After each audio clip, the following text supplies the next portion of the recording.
खबरों की शुरुआत करेंगे कोरोना से। वैश्विक महामारी कोरोना को लेकर पूरी दुनिया परेशान है। टीकाकरण को लेकर लगातार जद्दोजहद चल रही है। केंद्र और राज्य के बीच बहस इस बात पर हो रही है कि किसे कितना वैक्सीन दिया जा रहा है। इस बीच एक वर्ग ऐसा है जो इस विपत्ति में भी संपत्ति बनाने को ललायत दिख रहा है। आखिर हम ऐसा क्यों कह रहे हैं, इस खास रिपोर्ट से समझिए।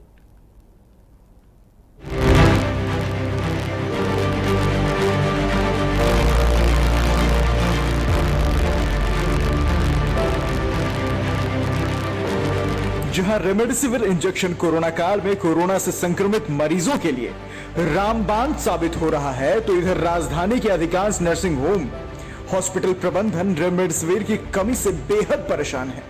आखिर सवाल यह है कि अचानक ऐसी स्थिति कैसे? तो इसका खुलासा लाइव 7 आज करने जा रहा है। जी हां, जो तस्वीरें सामने आ रही हैं वो डरावनी है और ये खुद सरकार भी मानती है। अब हम जो कहने जा रहे हैं वो जरा गौर से सुनिए। रेमडेसिविर की कमी के पीछे दोषी एक बड़ा और बेहद ही जिम्मेदार शख्स भी है। दरअसल राज्य सरकार में सचिव पद पर तैनात एक अधिकारी के पति के नाम पर राजधानी का बड़ा अस्पताल पल्स है। इस अस्पताल में इलाज करा चुके कुछ मरीजों ने पहचान छुपाने की शर्त पर प्रामाणिक रूप से स्वीकार किया है कि राजधानी में भले ही रेमडेसिविर की कमी हो, लेकिन यहां का प्रबंधन आसानी से इंजेक्शन उपलब्ध करा देता है। ऐसा नहीं है कि इस तरह के आरोप सिर्फ मरीजों के हैं, कई अस्पतालों का प्रबंधन भी इस बात पर हैरान है। राज्य के स्वास्थ्य मंत्री हालांकि इस बात पर सीधे तौर पर स्वीकार नहीं करते, लेकिन जो वो कहते हैं समझना कठिन नहीं है कि हालात क्या हैं। हेलो, मंत्री जी बोल रहे हैं? हाँ, अभी हमको एक बात पता चला कि पर्स में सबसे ज्यादा वो एक नहीं इंजेक्शन है, सबसे ज्यादा सप्लाई हो रहा है प्राइवेट, ये सब जगह। एक नहीं, आप मंत्री हैं, जनप्रतिनिधि हैं, एक सूचना के तहत आपको मैं इन्फॉर्म कर रहा हूँ, ताकि बहुत सारे नर्सिंग होम हम मेरे पास शिकायत किए कि पर्स पे क्यों मेहरबान है। पहले आपके पीए को हमने फोन किया, तो प्लीज इसको चेक करवा लिया जाए। नहीं, वो लोग का ये बोलना है जी जी कि सबसे ज्यादा पेशेंट हमारे पास हैं। जी जी, हमने इसको पूछा था, ठीक है। जी जी, उनका ये कहना है कि सबसे ज्यादा पेशेंट सर हमारे पास हैं और हम देख रहे हैं। जी जी, तो सर उसी हिसाब से हमको दवाई भी चाहिए ना। जी जी, वो चूंकि इसलिए बोलता है कि वो पूजा सिंघल है, हमारी एक सचिव है, जी जी, उसी का ही हस्बैंड या उसी का ही है सोकॉल्ड। जी जी। समझे ना। फिर भी आपने बोला है तो मैं फिर से एक बार जरूर दिखवाता हूँ। एक पत्रकार भी इसमें दलाली कर रहा है। कौन है जरूर नाम बताइए ना। आप समझ रहे हैं? नहीं, हम देखेंगे। हमको क्या मतलब है, हमारा कोई रिश्तेदार थोड़ी है। हम वही ना करेंगे। आप दूसरे, हमको कोई रिश्तेदारी है क्या उसको? नहीं, इसलिए आप बहुत अच्छे आदमी हैं और ना डाउन टू अर्थ हैं। उसको ठोकेंगे और दूसरे पूछते हैं। एकदम सही बात है। हम देखिए, सब जितना नर्सिंग होम है ना, वो सब वो लोग भी हमसे ये कहे। ये जरा एनएचएम डायरेक्टर से बात करेंगे तो ठीक है बॉस, हम मिलते हैं। हाँ। जो आता है वैक्सीन, उसको किस तरह से डिस्ट्रीब्यूट किया जाता है? हम लोग ज्यादातर सभी अस्पतालों से कोशिश करते हैं उनकी डिमांड लेने की, जिसमें हम लोग उनसे ये पूछते हैं कि आपके पास कितने मरीज हैं जो कोविड के हैं, उनमें से कितने मरीज हैं जिनको रेमडेसिविर पड़ रही है। ये सूचना हम सभी अस्पतालों से एकत्र कर रहे हैं। उसके आधार पे हमारे पास जो उपलब्ध स्टॉक होता है उसके कुछ उसका रेशियो बना के कोशिश करते हैं कुछ उनको मुहैया कराएं। रितु जी बोल रहे हैं? हाँ, बोल रहे हैं जी। ऐसा है कि ये पल्स को सबसे ज्यादा वो इंजेक्शन जा रहा है, इसके पीछे क्या राज है? ये पल्स को तो सबसे ज्यादा नहीं जा रहा है। क्या है कि हमारी जो जानकारी है, जितने भी प्राइवेट नर्सिंग होम है उसमें सबसे ज्यादा पल्स को जा रहा है। जी ऐसा नहीं है। उनके नंबर ऑफ पेशेंट्स के आधार पर मेरे को ऐसे पता नहीं है। ऐसे कल तो लगता है मुझे टीएमएच को गया है सबसे ज्यादा। तो हमको लगता है टीएमएच को जा रहा है, सैमफोर्ड को ज्यादा जा रहा है, पल्स को जा रहा है, मेडिका को जा रहा है, और ये 4 हॉस्पिटल्स को मेजर जा रहा है। मैं तो ये भी पता चल रहा है ना कि पूजा सिंघल के खासम खास हैं पल्स वाले।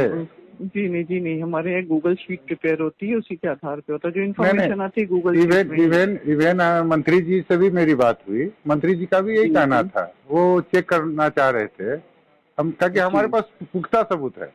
हमारे पास जो आ रहा है ना कि भाई नंबर ऑफ पेशेंट्स हम उनसे ले रहे हैं, और नंबर ऑफ पेशेंट्स कितने इस चीज पे हैं, इस दवा पे हैं, हर अस्पताल से, उन्हीं से नहीं ले रहे हैं हम लोग, सभी अस्पतालों से जो ले रहे हैं उसके आधार पे ही, कुछ अवेलेबल स्टॉक के आधार पे उन्हें कुछ दे दिया जाता है। अच्छा, सरकारी हॉस्पिटल को क्या तवज्जो दिया जा रहा है? सरकारी अस्पताल को NHM के द्वारा दिया जा रहा है, उसके बारे में आपको NHM से ही जानकारी मिल जाएगी। उधर इंजेक्शन की सप्लाई के लिए जिम्मेदार लोग भी ये स्वीकारते हैं कि राज्य में जिन अस्पतालों को सबसे अधिक इंजेक्शन की सप्लाई दी जा रही है उसमें पल्स का नाम भी शामिल है। हालांकि ऐसा क्यों है, इसका जवाब जिम्मेदारों के पास भी नहीं है। जाहिर है दाल में कुछ काला है, और इस काली दाल में मुख्य भूमिका अस्पताल प्रबंधन के रसूख का है। ऐसे में यह सवाल महत्वपूर्ण है कि आपदा की इस घड़ी में आखिरकार अफसर कैसे ढूंढ लिया जा रहा है। सवाल यह भी है कि क्या अफसर ढूंढने में सरकार के अन्य महकमों के लोग भी शामिल हैं। लाइव 7 इन सवालों पर निगाह बनाए है और जिम्मेदार लोगों से लगातार सवाल भी करता रहेगा, क्योंकि सवाल आम जनता का है। लाइव 7 के लिए विशाल के साथ प्रतीक सिंह की रिपोर्ट।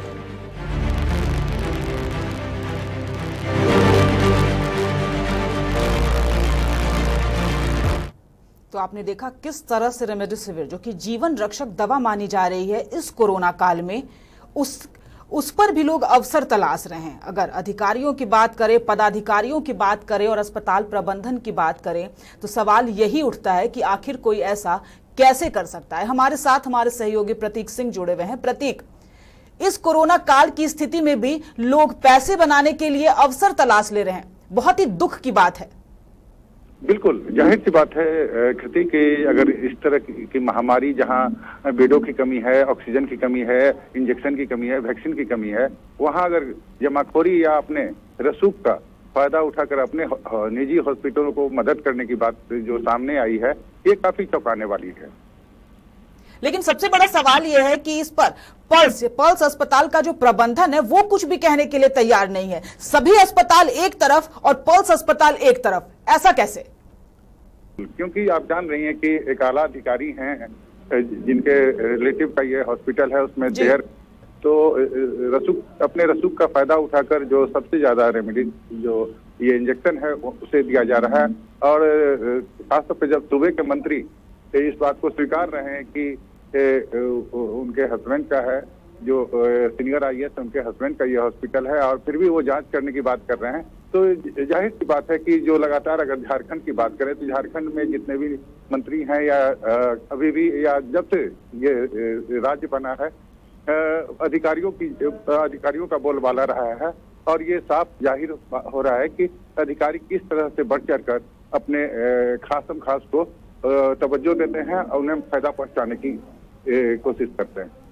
प्रतीक, क्या आपको नहीं लगता कि इस परिस्थिति में न राजनीति होनी चाहिए, न किसी तरह के कोई सवाल, सभी को एक ही तराजू पर तोला जाना चाहिए? आखिर सरकार की पैनी नजर इन सब चीजों पर क्यों नहीं है? जी बिल्कुल, आपने कृति सही कहा, लेकिन एक कहावत है ना, समरथ के ना ही दोस्त गुसाई। तो जो सामर्थ्यवान है वो अपने आप में अपने लोगों को खुश करते हैं, और खासतौर पे आम जनता जो सड़कों पे है, जो सरकारी अस्पताल की जो दुर्दशा है, इस पे सरकार को ध्यान देना चाहिए, और जो भी इस तरह के कालाबाजारी में संलिप्त है उन्हें कड़ा सजा मिलना चाहिए। से बात की, अस्पताल प्रबंधन से बात की, स्वास्थ्य मंत्री से भी बात की, लेकिन जवाब जो है वो गोलमोल ही मिला। अभी तक किसी ने खुलकर सामने आकर ये नहीं कहा है कि हाँ आखिर पल्स को क्यों दिया जा रहा है रेमडेसिविर। बाकी जनता इस जीवन रक्षक दवा के लिए तरस रही है, ऑक्सीजन के लिए तरस रही है। बिल्कुल, क्योंकि आपने देखा होगा कि शुरुआती दौर में जब ऑक्सीजन की कमी हुई थी तो लाइव 7 की टीम जो है काफी प्रमुखता से या गंभीरता से लिया और सरकार तक अपनी बातें पहुंचाई, और सरकार भी हरकत में आई। और यही वजह है कि पहले 12 घंटा तक ऑक्सीजन की जो कंपनियां थी वो खुली रहती थी, अब 24 घंटा खुली रहती हैं। तो इसी सिलसिले में फिर से लाइव 7 ने एक मुहिम छेड़ा है कि जो भी जीवन रक्षक दवा है वो सभी को मिलना चाहिए और एक तराजू में सभी को तौलना चाहिए। बिल्कुल प्रतीक, मीडिया चौथा स्तंभ माना जाता है। मीडिया का काम है सच्चाई को सामने लाना। लाइव 7 हमेशा सच के साथ खड़ा रहा है। लाइव 7 ने हमेशा ही सच दिखाया है। लेकिन सबसे बड़ा सवाल यहां पर यह है कि सरकार सच क्यों नहीं देखना चाहती? सरकार ने सच से आंखें क्यों मूंद रखी हैं? देखिए, जाहिर सी बात है, हम लोग चौथे स्तंभ जरूर हैं और हम लोगों का काम है कि सरकार को आईना दिखाना। और सरकार को जब भी हम लोगों ने आईना दिखाने की कोशिश की है तो सरकार हरकत में आई है और वो कार्रवाई की है, जिसका नतीजा है कि आपने देखा कि ऑक्सीजन की जो कमी राजधानी रांची में हुआ करती थी वो अब कमी नहीं रही और जो आम प्राइवेट हॉस्पिटल हो या सरकारी हॉस्पिटल, उन्हें पूरी तौर पर अब ऑक्सीजन मिलने लगा है। तो जाहिर सी बात है सरकार इस खबर को देखकर हरकत में जरूर आएगी। बिल्कुल प्रतीक, लेकिन इसकी कालाबाजारी की भी खबरें सामने आ रही है। सरकार खुद कह रही है कि हाँ, इसे स्टॉक करके रखा जा रहा है, लेकिन कई दवा कंपनियां ऐसी हैं जिनका ये मानना है कि इसका स्टॉक हो ही नहीं सकता, क्योंकि 3 महीने में रेमडेसिविर दवा जो है वो एक्सपायर हो जाती है, इसलिए हम इसका स्टॉक नहीं कर सकते। कालाबाजारी का सवाल ही पैदा नहीं होता। देखिए, 3 महीना काफी होते हैं। अगर आप देखिए जिस तरह की महामारी है, और कालाबाजारी का मतलब ये होता है कि स्टॉक नहीं करना। मान लीजिए कोई इंजेक्शन का दाम 1000 है, उसे अगर 10,000 में बेचा जाता है, इसे भी कालाबाजारी कहते हैं। और जो पूंजीपति लोग हैं जो खासतौर पर ये कालाबाजारी करते हैं, वो इसी धंधे में लग गए हैं, जबकि अभी जो आम आदमी है वो जीवन और मौत से संघर्ष कर रहा है। कोरोना जो है राजधानी रांची समेत पूरे देश में अगर देखें तो ये अपना पांव पसार चुका है और इससे लड़ने के लिए जो हमारे डॉक्टर्स हैं, जो अधिकारी हैं, जो पुलिसकर्मी हैं, वो लगातार जूझते रहे हैं। लेकिन ऐसे जो नापाक इरादे के लोग हैं उन्हें सरकार चिन्हित करे और उसे सजा दे। जी बिल्कुल प्रतीक, हम इस खबर पर अपनी नजर बनाए रखे हैं और साथ ही साथ लाइव 7 हमेशा सच के साथ खड़ा रहा है और हमारी कोशिश ये रही है कि एक भी कोरोना का इंसान, एक भी कोरोना पीड़ित मरीज जो है इस दवा के चलते जो है वो दम न तोड़ दे। इसलिए हमारी सरकार से ये गुजारिश है कि रेमडेसिविर दवा अगर किसी के भी पास है तो वो उसे मुहैया कराई जाए। सभी अस्पतालों में एक बराबर इस दवाओं को भेजा जाना चाहिए ताकि किसी की भी जान न जा सके। प्रतीक, हमसे जुड़ने के लिए आपका बहुत बहुत धन्यवाद। आप इस खबर पर और अपनी पैनी नजर बनाए रखिए ताकि सच जो है वो जनता के सामने आए और साथ ही साथ सरकार जो है वो अपनी आंखें खोले और देखे कि झारखंड के क्या हालात हैं।